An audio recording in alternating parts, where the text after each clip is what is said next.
Imagine being a powerful CEO, able to solve million-dollar problems every single day, but completely helpless when your own daughter refuses to speak for 2 years. Now picture this. One ordinary trip to the playground, a stranger she had never met, and in just minutes, her little girl whispered her very first word. What happened that day shocked everyone, and it's a story you'll never forget. "Mommy, I don't want to go." Those words were the last ones little Emma had spoken 2 years ago. Since then, the 6-year-old had been completely silent. Doctors said she was physically fine, but emotionally, she had shut down. Her mother, Isabella Moore, one of the most powerful CEOs in the city, carried the weight of her daughter's silence heavier than any business deal. One bright Saturday, Isabella decided to take Emma to the neighborhood playground. It wasn't her usual place. She usually avoided crowds, but something in her heart told her it was time. Emma clung to her hand, eyes wide, her lips pressed together as if protecting her silence like a secret. As they entered the park, children's laughter filled the air. Slides, swings, the creak of the merry-go-round. It was overwhelming. Isabella sat on a bench, watching her daughter stand frozen near the sandbox.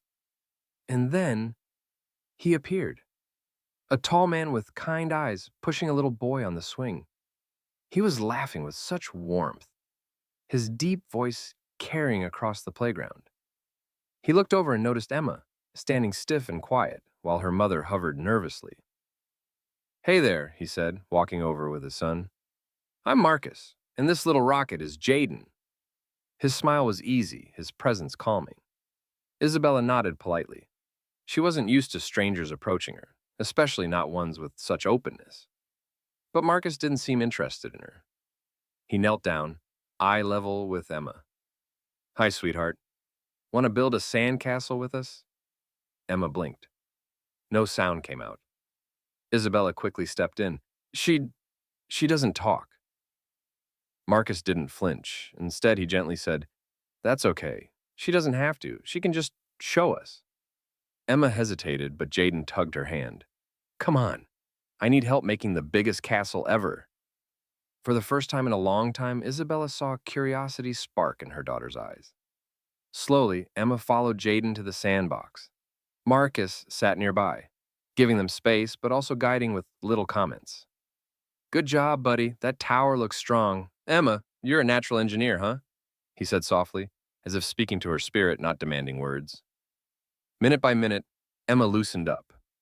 She started patting the sand, shaping towers, even smiling when Jaden's castle collapsed. Isabella's chest tightened. This was more than she had seen in months. Isabella whispered, "I don't understand. She never engages like this." Marcus glanced at her. Sometimes kids don't need pressure. They just need someone who treats them like they already belong. Those words hit Isabella deeply.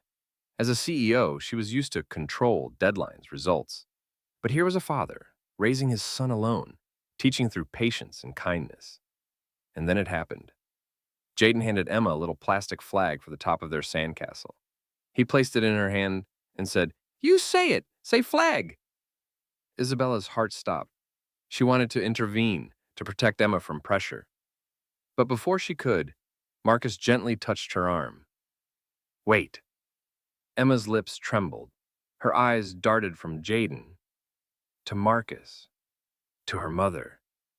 And then, in the softest whisper, she said, "Flag." The world seemed to freeze. Isabella gasped, tears rushing to her eyes. Marcus smiled proudly. Jaden clapped like he'd just won a race. Isabella couldn't move. For 2 years, not a word. And now, because of this stranger and his son, her daughter had broken the silence. The rest of the afternoon was magical. Emma spoke tiny words here and there: sand, castle, more. Each word was like a miracle. Isabella kept wiping tears, afraid it was all a dream. Later, as the sun began to set, Isabella and Marcus sat on the bench while their kids played.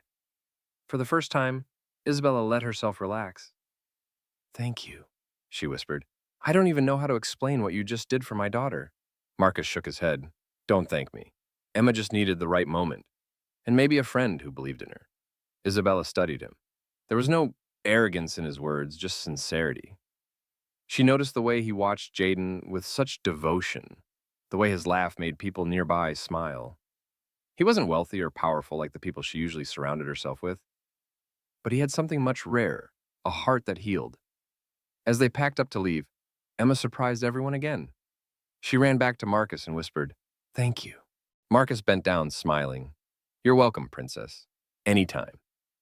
Driving home, Isabella kept glancing at her daughter in the rearview mirror. Emma was humming softly, her lips moving, her voice alive. Isabella's heart swelled with a mixture of gratitude and hope. That night, Isabella lay in bed, replaying the moment Emma spoke. For years, she had carried guilt, wondering if her demanding career had cost her daughter's voice. But now she realized healing doesn't always come from money, doctors, or control. Sometimes it comes from the kindness of a stranger and the courage of a child ready to trust again. From that day forward, Isabella and Emma often returned to that playground. And each time, Marcus and Jaden were there, laughing, building, living. It wasn't just Emma's voice that returned that day, it was Isabella's heart that learned to listen again. And sometimes, the most powerful stories don't happen in boardrooms or skyscrapers. They happen in sandboxes, where a mute girl, a single dad, and a little boy built more than just castles. They built hope. If this story touched your heart, don't forget to hit that like button and subscribe to our channel for more inspiring stories like this. And remember to turn on the notification bell so you never miss a new upload. Thanks for watching and see you in the next story.